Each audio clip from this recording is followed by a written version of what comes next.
Good morning, everyone. This is Paula Marie Young, award-winning mediator and legal educator, whose purpose is to teach people the skills they need to live happier lives, solve problems more effectively, and resolve conflict holistically with wisdom, skill, and heart. So today I am recording a webinar for my legal research and writing class. And that class is designed to introduce students to the basic skills of legal research and writing. And today we're going to be talking about some additional background material, context, so that you begin to understand why we're going to be putting you through the exercises that we will during the rest of the semester.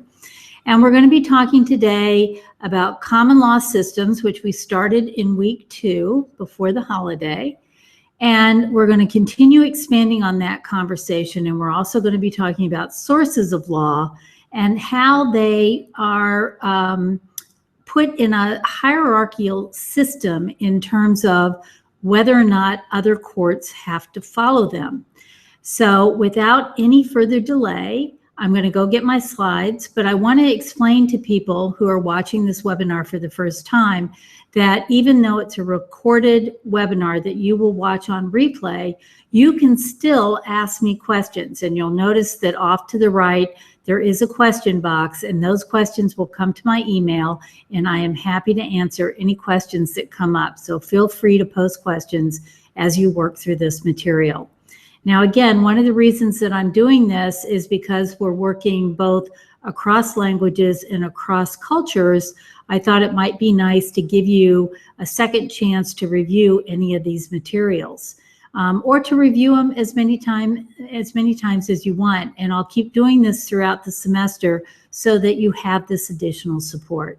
So again, without further delay, let me get my slides.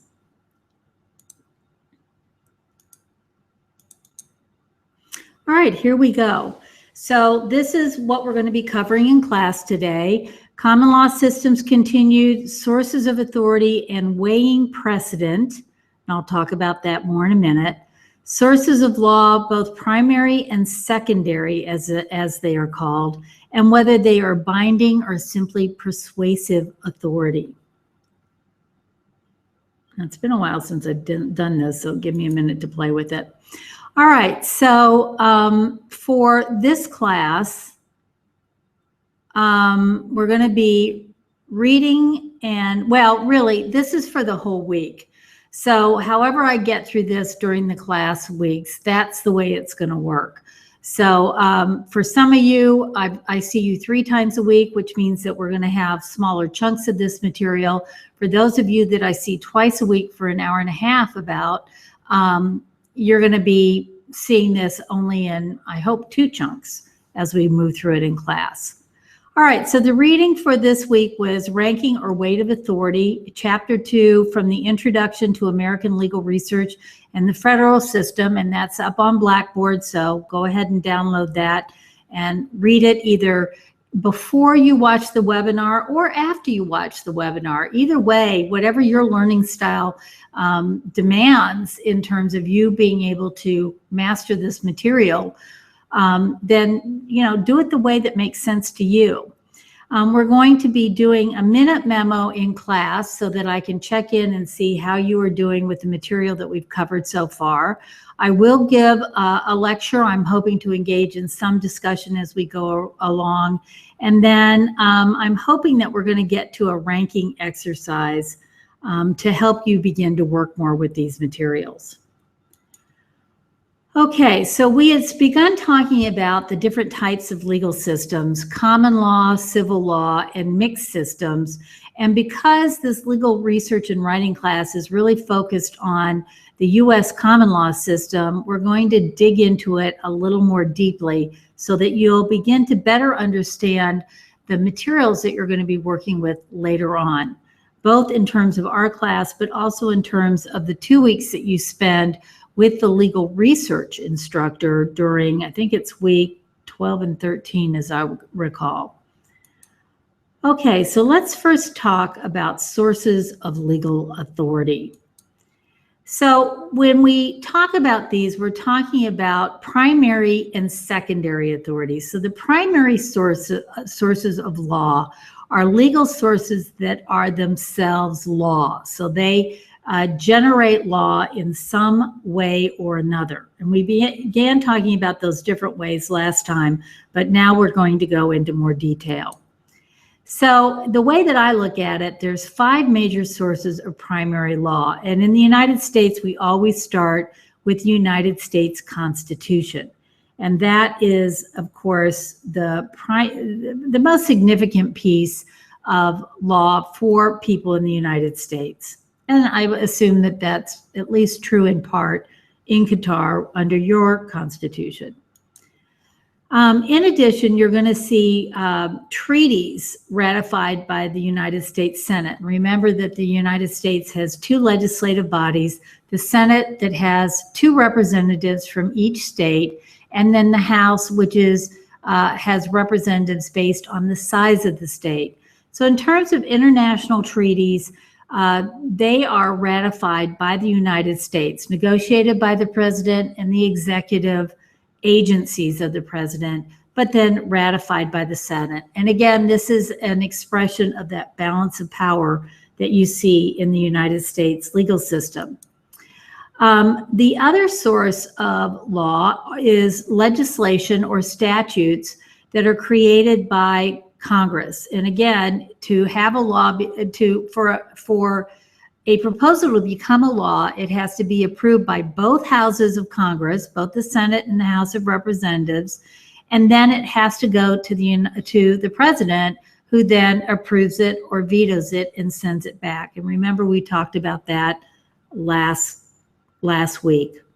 And this is a picture of the interior of the U.S. Senate, and this is a picture of the building in which both houses operate. And you see on one side would be the Senate and on the other side would be the House. All right, so after the Congress generates legislation, it gets memorialized in what is called the United States Code. And so you can see this is a multi-volume set that covers all the different topics that might be subject to legislation. So whether it's interstate transportation, or maybe it's the criminalization of drug use, or maybe it's the regulation of railroads, whatever it might be. These are all going to be codified in these statutes. All right, so I want to flip back to the U.S. Constitution and give a little more context. So here's what it provides. This Constitution and the laws of the United States and all treaties shall be the supreme law of the land, and the judges in every state shall be bound thereby. So we're talking about these as being supreme law of the land, and anything else being inferior. Now, of course, every time I set a rule, you know there's going to be an exception to it. We'll talk about that in a minute. All right, another source of law are executive orders, and these are issued by the United States President, and they can be on a number of topics. So I've just listed some that President Obama has recently issued. So using behavior insights to better serve the American people, establishing paid sick leave for federal contractors, designating the International Renewable Energy Agency as a public international organization entitled to enjoy certain privileges, exemptions, and immunities, implementing the National HIV/AIDS Strategy for the United States for 2015-2020. So in some ways, these are sort of public policy statements. Yes, they do have the effect of law. Often conservatives in the United States resent that the president is issuing these executive orders which have the force of law, when they think all of this ought to be done over in the legislature with the House and Senate. But this is an additional source of law in the United States. Then another big area, and I mean, this is a huge area in terms of the volume of regulations and laws that are created, And these are the administrative agency rules and regulations. So if Congress issues a piece of legislation, let's say it's on the import and export of liquefied natural gas, they do not have the expertise or the information to write everything needed to be able to implement that legislation. They may give you the overall intent and the overall public policy behind the law and some directives, but in terms of actually creating the framework that allows a company to know, how do I import or how do I export liquefied natural gas? What are the rules of the game? Then that is going to happen at an administrative agency level. And in this case, it's going to happen at the Federal Energy Regulatory Commission. So before I change slides, I want to just point out that all these codes, all these federal regulations are published in this document that's called the Code of Federal Regulations. And they're first published in a document called the Federal Register that comes out every day and tells you what is happening in these administrative agencies. But then on a yearly basis, all those rules and regulations are then compiled into this Code of Federal Regulations. So you know that bookshelf that I showed you with all the federal statutes, if you look at the bookshelves for the Code of Federal Regulations, for 1 year, they may take up 3 bookshelves of 5 shelves each. So this is a massive source of law in the United States. And this is just an example of one federal agency that would be producing the regulations. So this is the Federal Energy Regulatory Commission, which is in Washington, D.C.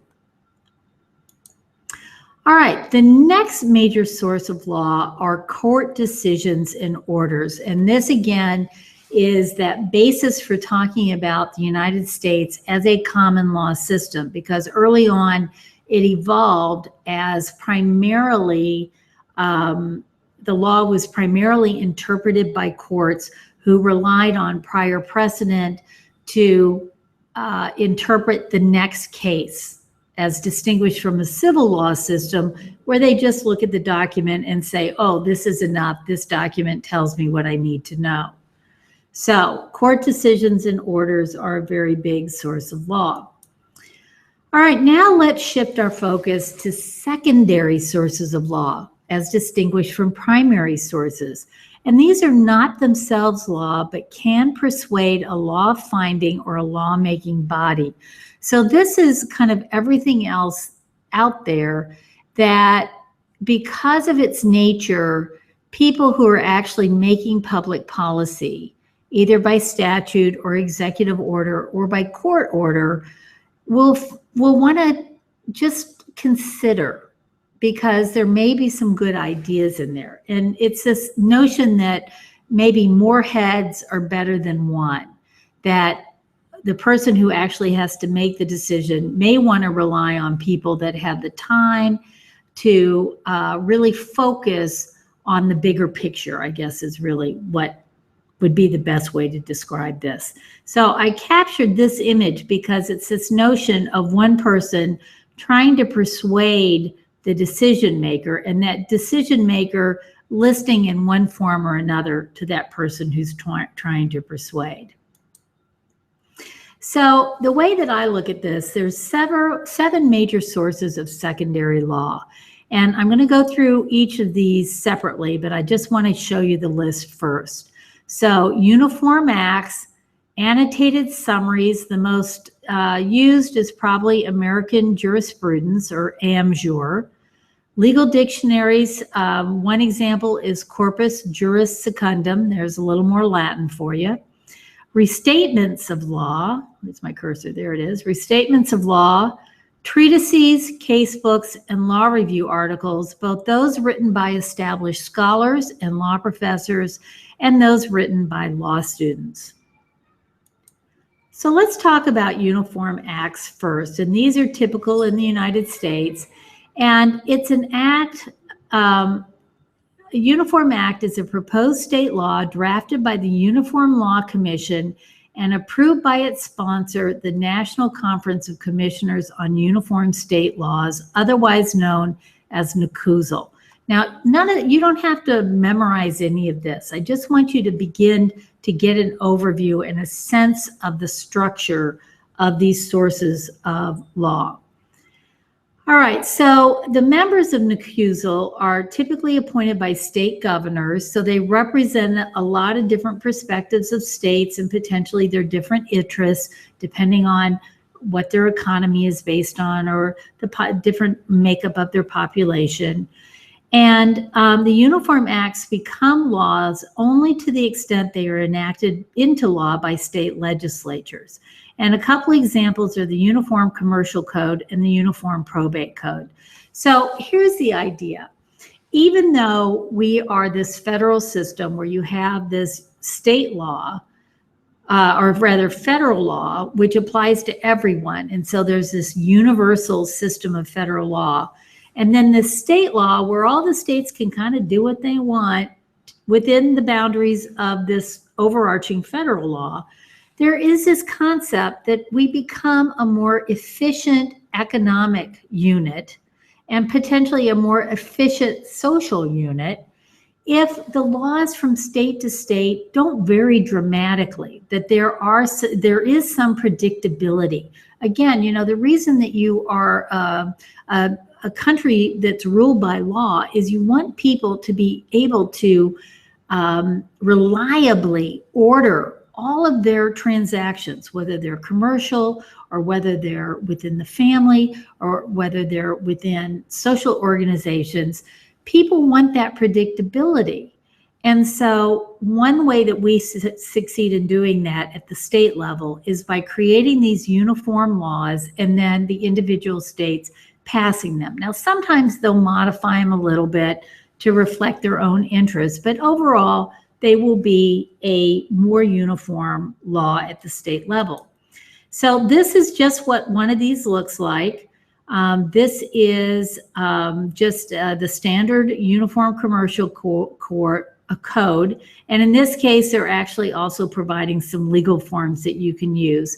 It's updated regularly. Here's the 4th edition, and it's published by Thomson West, who also produces Westlaw, which you're going to be using later in the semester. Okay, another one are the annotated summaries. So an example of this is American Jurisprudence, also known as AmSure, and it's basically a legal encyclopedia of the United States law, again published by West. It now consists of over 140 volumes. So each of these, sometimes it'll be 1, sometimes it'll be 3 volumes, will be dedicated to a particular topic. When you go into it, it's going to be discussing that area of law, and it's also going to have a lot of footnotes that annotate to different states. So if you're interested in getting an overview about the topic, you can go in, begin to read the overview, but then if you want to see how your state has responded to this particular topic, then you've got all these footnotes that have all the citations to the different state cases. Usually it's case law issued by a court. All right, so that's just how it would look in a library. And right now they've got I think they're at least into AmSure 2nd. So they've run through one set and they decided and publish a new one with more updated information. They may actually be in the 3rd set. I can't remember right now, to be honest with you. Okay, this is how it looks, what it looks like up close, and you can see it's in the 2nd series. And these are the topic here is federal taxation, and it shows you that this volume covers paragraphs 1 to 3999. And that this one goes from 4,000 to 9474, and there might even be a bigger one. And I think this must tell you the date that this volume was originally published, but each of these volumes also have what is called a pocket part, which is a much more flimsy little soft-bound piece of paper that, or several pieces of paper that go in the back and update each one of these paragraphs.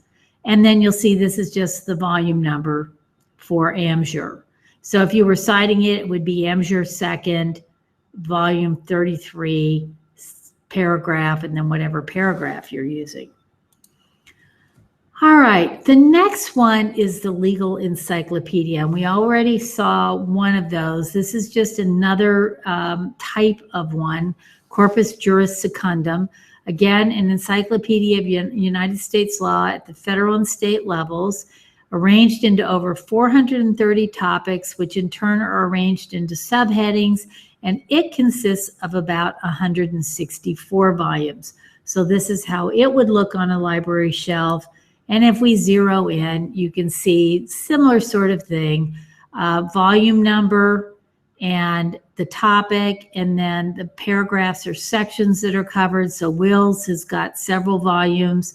Here, witnesses, woods and forests. So it's covering a number of alphabetized topics. And then you can see the volumes for workers' compensation run over at least 3 volumes. Okay, another source of secondary law is what is known as the Restatements of Law. And they are basically a set of treatises on legal subjects that seek to inform judges and lawyers about general principles of common law. So the goal is still the same, it's just a different sort of volume. And these are published by the American Law Institute, an organization of judges, legal academics, and practitioners.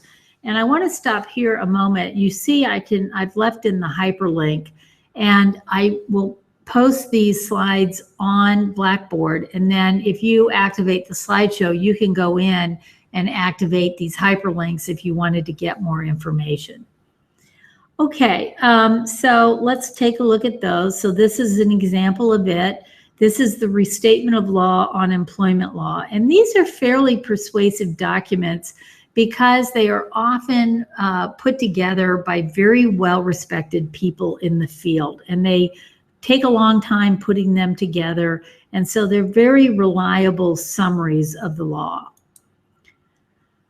Okay, then we've got what is called treatises. And these are a scholarly legal publication containing all the law relating to a particular area, such as criminal law or trusts and estates. And they are typically written by a scholar in the field. So one of the reasons that these carry so much weight with people that are making laws is that usually the person who's written them is highly esteemed. He's recognized as a leader in that particular aspect of the legal profession. So here are 2 examples, Appleman on insurance and Corbin on contracts. So let me give you a little more information about that. So here's just what this looks like. New Appleman, so it's a new edition. Appleman on insurance, current critical issues in insurance law. And then you'll see this was published in the summer of 2011. And in this case, it's published by LexisNexis, not Westlaw or West, as which is the second kind of big publisher in U.S. legal publication. Okay, and here's Corbin on contracts. This has been around for a long time because here he is. So you can see he's been he was a Victorian, I guess. Probably lived in the late 1800s, early 1920s, and he published these books for a very long time. This is one of the more current editions in 2013, and you'll see that it's now being edited basically by someone who's living, Johnny Murray in this case, but it carries weight because Corbin was the first one that put it together. All right, another source of secondary law are case books. And these are law school textbooks.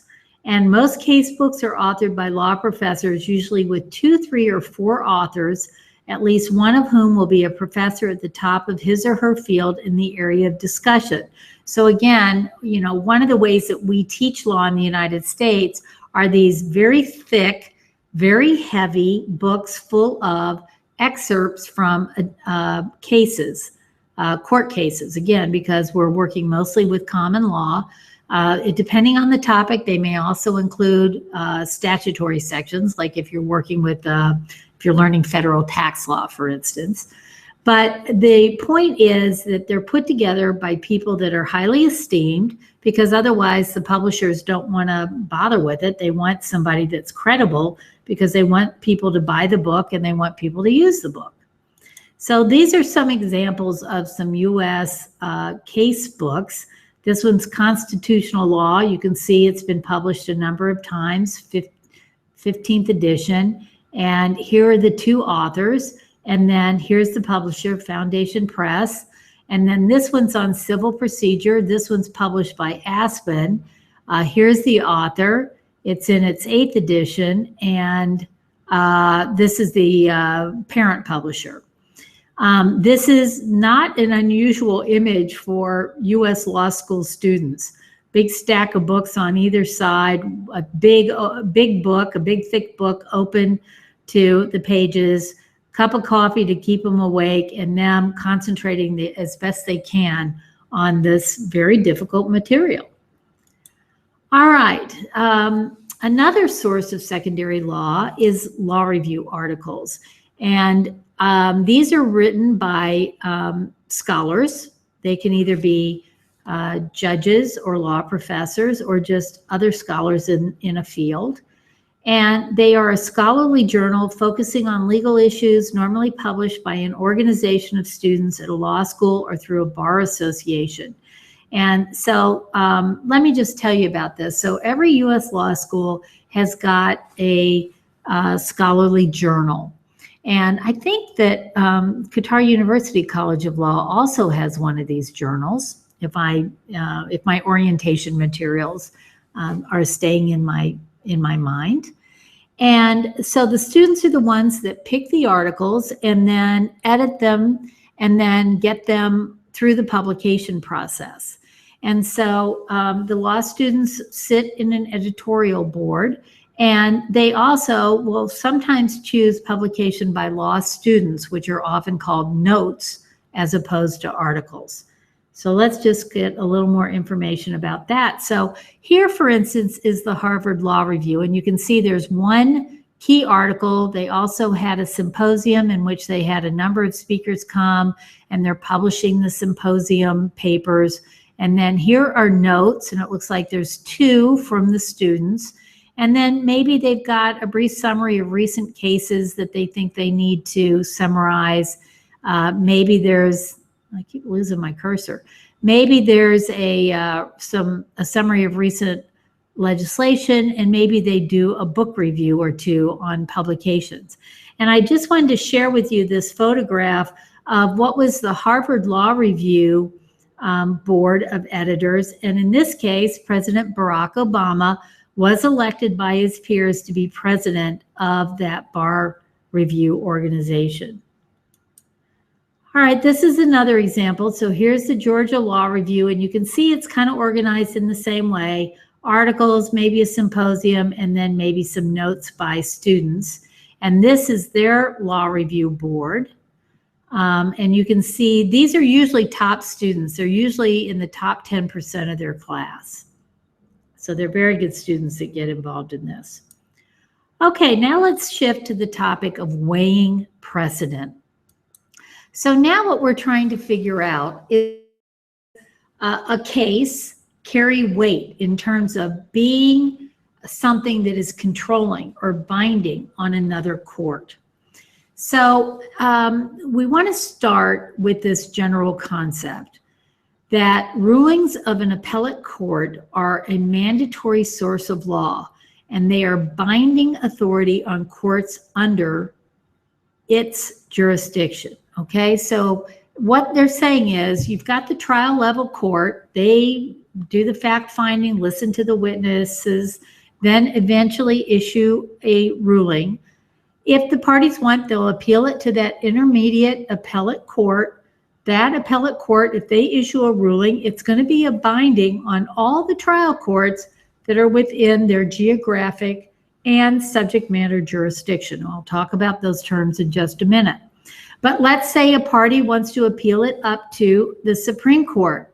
Then if the Supreme Court takes the case and issues a ruling, then the Supreme Court's ruling is going to be binding on all the appellate courts below it, and in turn, all the trial courts that are below it within its jurisdiction.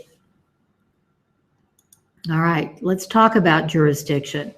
So the right, power, or authority to administer justice and determine controversies, the power, authority, or control, the extent or range of judicial or legal authority, or the territory over which authority is exercised. And this is just taken from a legal dictionary online.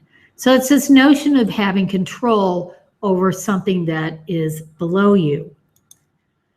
All right, as I said, there's really two types of jurisdiction. One is the subject matter jurisdiction, and one is territorial. And we already began talking about that territorial concept in terms of, for instance, the Federal Circuit Court of Appeals. Remember, I think I got a slide. Let me check. Did I put a slide in here? Yeah. So this notion that there are these circuits, and so that they have jurisdiction over the states within that circuit. Similarly, if we're talking about New York, then they had 4 different districts, federal district courts, so that rulings from that district court would be binding over these counties in New York. But let me go back. So we talk about the 2 types, and then I just wanted you to remember the 3-tier system that exists both on the federal side, which is pictured here, but also on the state side. Okay, so if the United States Supreme Court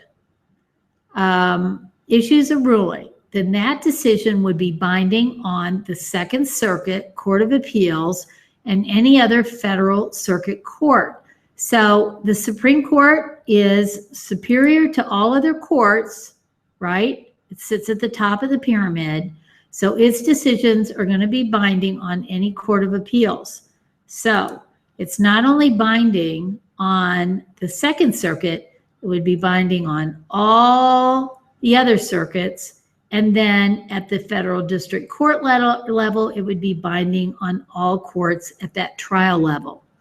And that's simply what I've said here. Okay, a U.S. Supreme Court decision is also binding on all federal district courts and state courts. So I said that in the last slide, but let's talk about any state courts. So let me just give you an example that's really in the news in the United States right now. So this was the United States Supreme Court decision on same-sex marriages, saying that states could not prohibit same-sex marriages. And you'll see that the appeal came from several different states, Michigan, Kentucky, Ohio, and Tennessee, who apparently were resisting implementing the Supreme Court, or implementing, boy, I don't know the procedural status of this. Anyway, they brought the case. I should read this so I can talk about it better, but sorry about that. At any rate, so these states were very much involved in this appeal. And 2 of these were right by where I lived. Kentucky and Tennessee border Virginia. Okay, so you may have heard about Kim Davis. So she's a clerk in a nearby county of Tennessee. Remember, this is a state that looks a little bit like a camel's head. And this is the area in which she was serving as a county clerk. And I can't remember exactly which one of these she was in, but it's just in one of these little counties of the state. And what she was doing was she was saying that because of her religious beliefs, she's an apostolistic Christian, she could not issue licenses that she considered were against her religion and contrary to the Bible. And so she refused to issue these licenses. Well, she was told by the Eastern District of Kentucky, so that's the court, the federal court that serves this part of the state, that that because it was the United States Supreme Court decision, that the Eastern District had to enforce the decision against Kim Davis in this little county over here. So let me just read this. So a court in the Eastern District of Kentucky must enforce the U.S. Supreme Court's same-sex marriage decision. All right. So here's the judge that's sitting in that district, David L. Bunning of the Federal District Court, appointed to the bench by President George Bush. So this is telling you that he's probably a pretty conservative judge himself. And he might not agree with the United States Supreme Court decision. Nonetheless, it's his job to enforce it. Has said that public officials are not allowed to pick and choose which laws and court orders they obey. We expect at the end of the day for the court's orders to be complied with, Judge Bunning said at the hearing where Kim Davis was ordered to jail. That's how things work in America. So this came out of his recent story in the New York Times. So he was telling her, you know, if you don't want to enforce that, you're in contempt of court and I'm sending you to jail. So that's where she went. She went to jail for several days until somebody posted her bail. Now, this is an ongoing story involving the tension between her religious rights and how she thinks she can express them as a civil servant working in a state court system, and the supremacy of this U.S. Supreme Court law. All right, so that's just an example of how these tensions can be created and what happens if you attempt to defy one of these mandatory authorities. You certainly have the right to appeal your actions or the decision of a lower court, but in the meantime, you're expected to comply with the court orders. Now, Kim Davis's actions are now up on appeal. They're going to go through the appeal process, and there'll be a decision that comes out about whether she can do what she's trying to do or she is in contempt of court, and they'll figure out what they want to do about that. She could be fined or she could go back to jail. All right, so mandatory authority. So we talked again about the state court system, and again, it's this three-tiered system for the most part. They're these, you know, courts that have much more limited jurisdiction, usually small claims courts, but these are the trial courts, first appeals level court, and that Supreme Court. And so let me see if I've got a slide on this. Yes, so the Florida Supreme Court decision is mandatory and binding on the Florida Circuit Courts. So you can see Florida split up its state into these circuit court jurisdictions. So that Florida Supreme Court case would be binding on each court in those jurisdictions.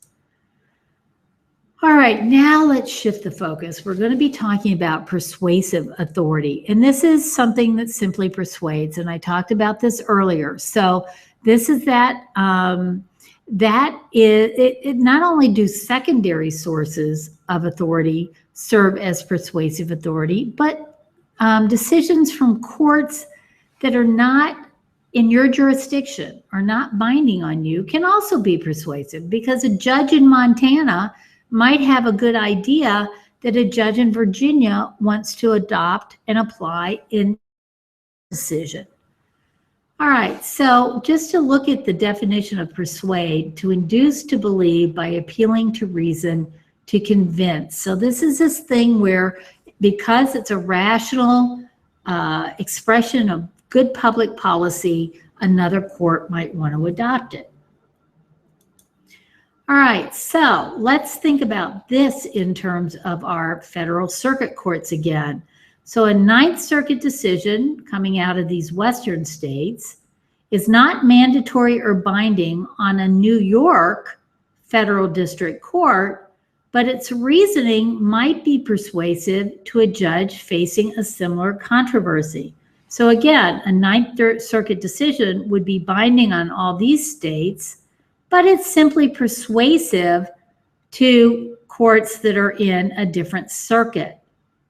All right, got that? All right, similarly, a Florida Supreme Court decision, so we're at the state level, so this Supreme Court, that decision's binding on all these courts, but it may only be persuasive to a court in Virginia. It's not binding or mandatory, but its reasoning might be persuasive. So this is just a part of Virginia that they've kind of pulled out to show that this is a district of Virginia. Okay, so for more resources, there's a couple of Wikipedia links here if you want to go look at those. So now I want to talk about a couple of more topics. First, just a reminder about the decisions of the three-tier court system. So you'll see this slide again, and it's become, I hope, very familiar to you now. And there are two types of decisions that an appellate court may issue.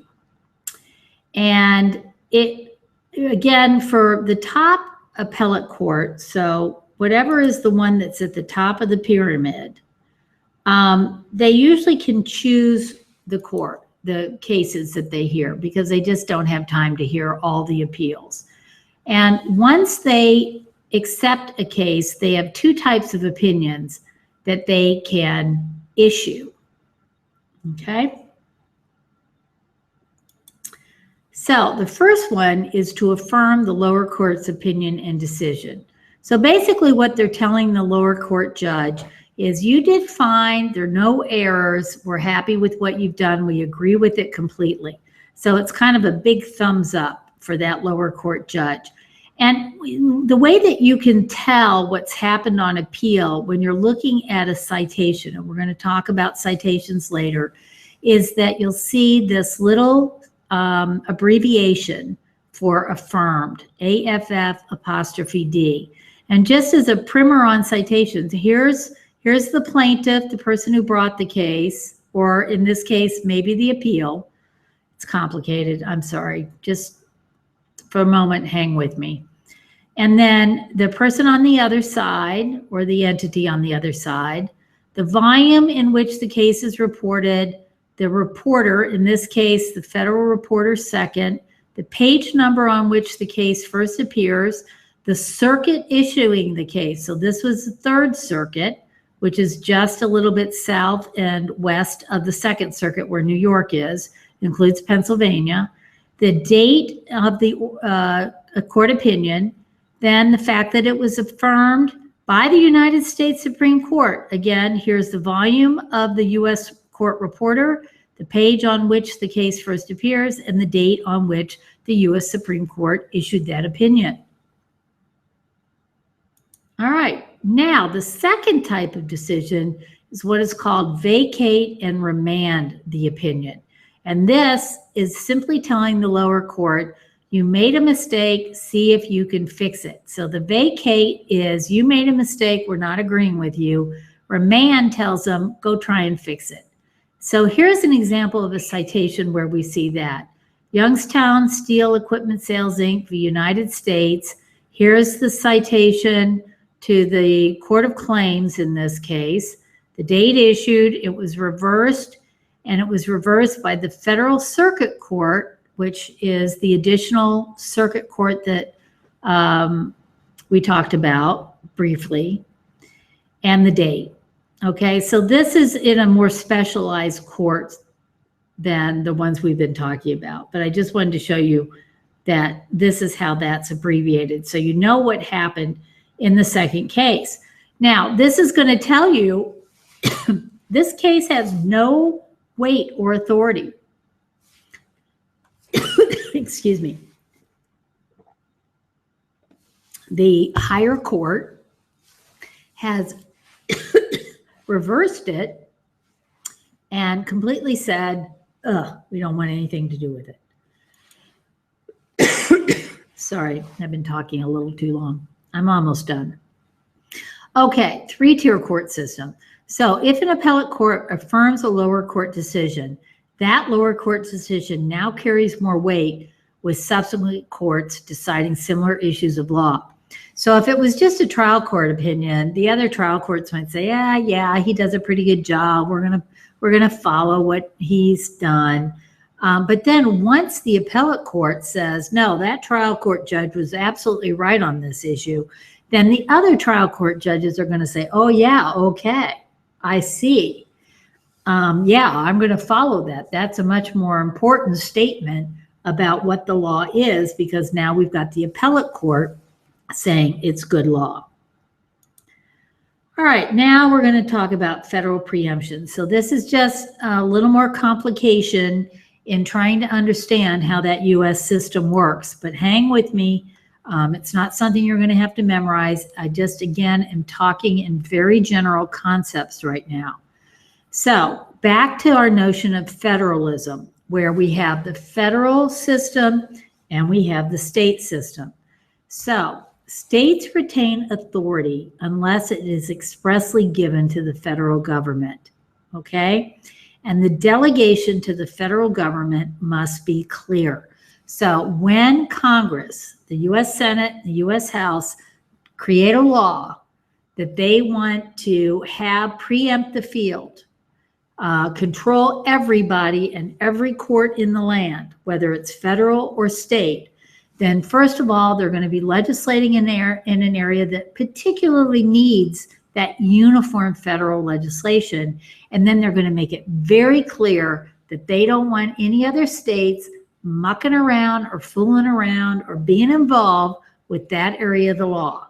Only the federal law will apply, okay? But that has to be very clear in the law. At that point, though, state law on the same topic is preempted by federal law unless state law does not directly contradict the federal law, or the state law simply serves as a gap filler. So again, you know, making laws is kind of a messy process. You never quite get it right. A lot of times you do it and then you figure out it's not working quite the way you want. You got to go back and revise the law, and that's fine, and it's good for a while, and then you have to go back again.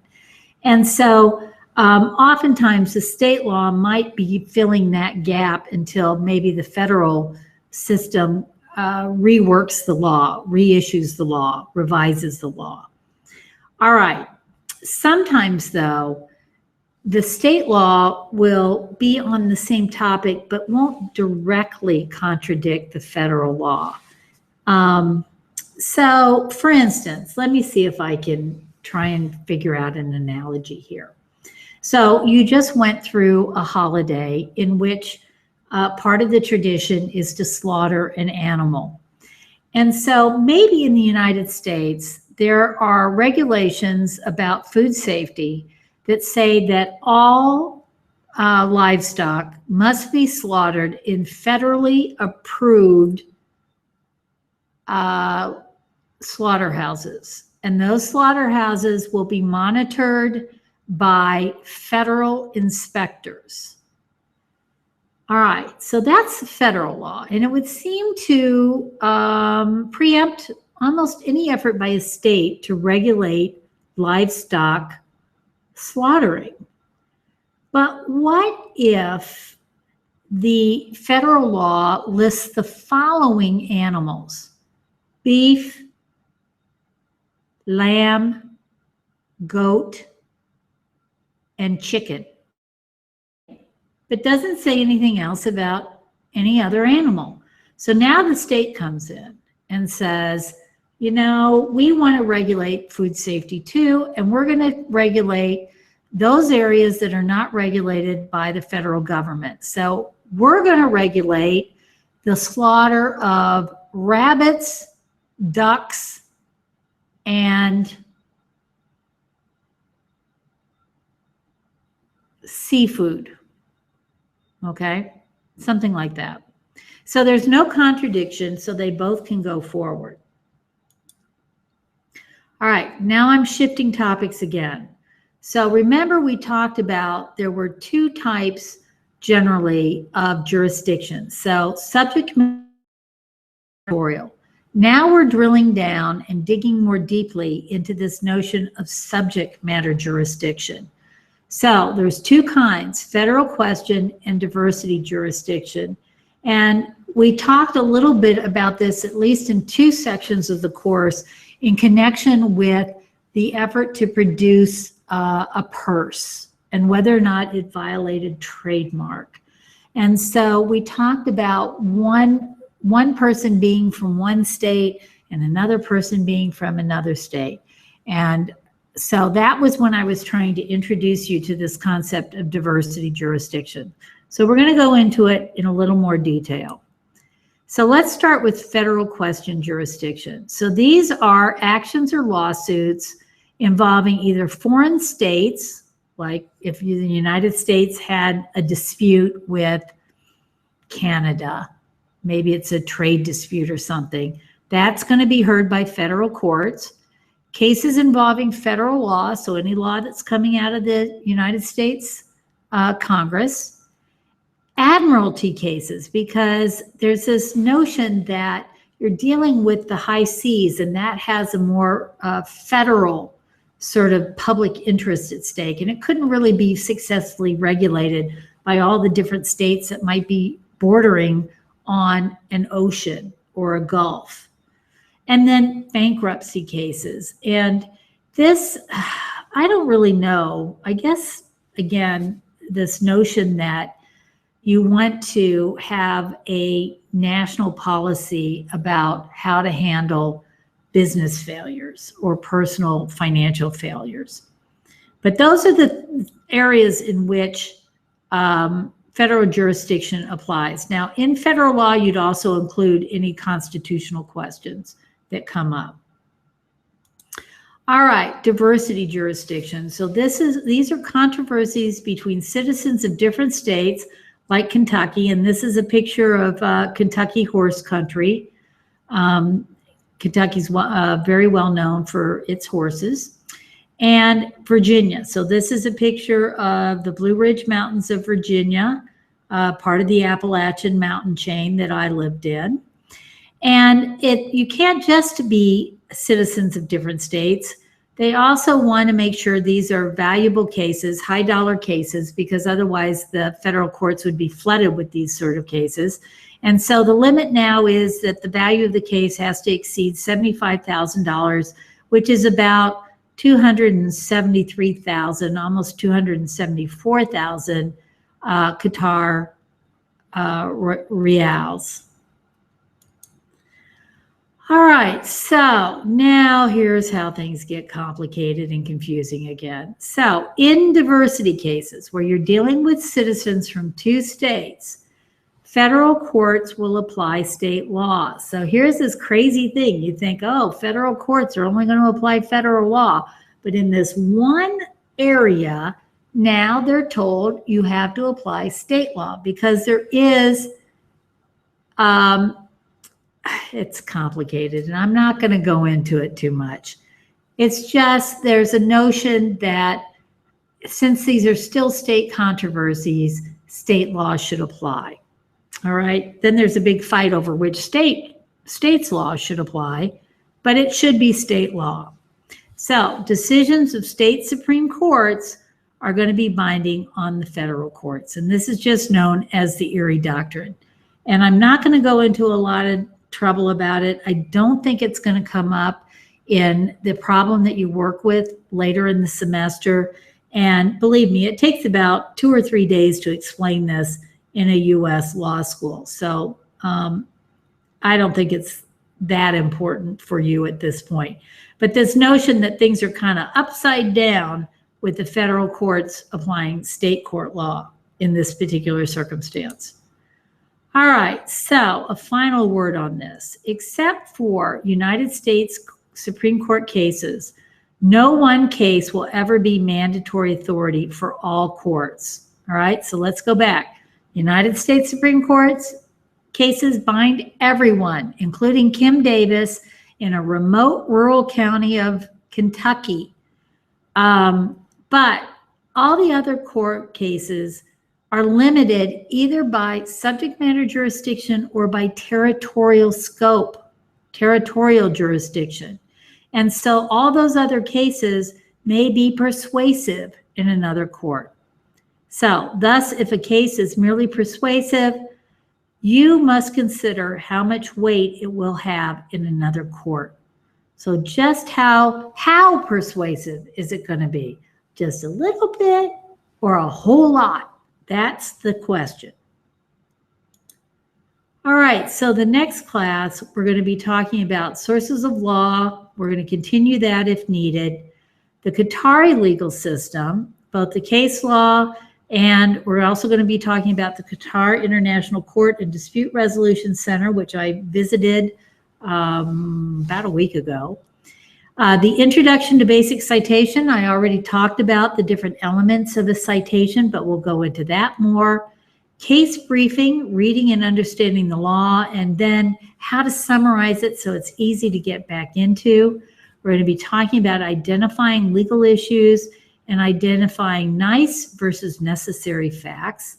You're going to have a chance to brief a case, and we'll do that in class. This assumes, I think, that we're on a 2-class schedule. If you're in the section with 3 classes, this will be a little different.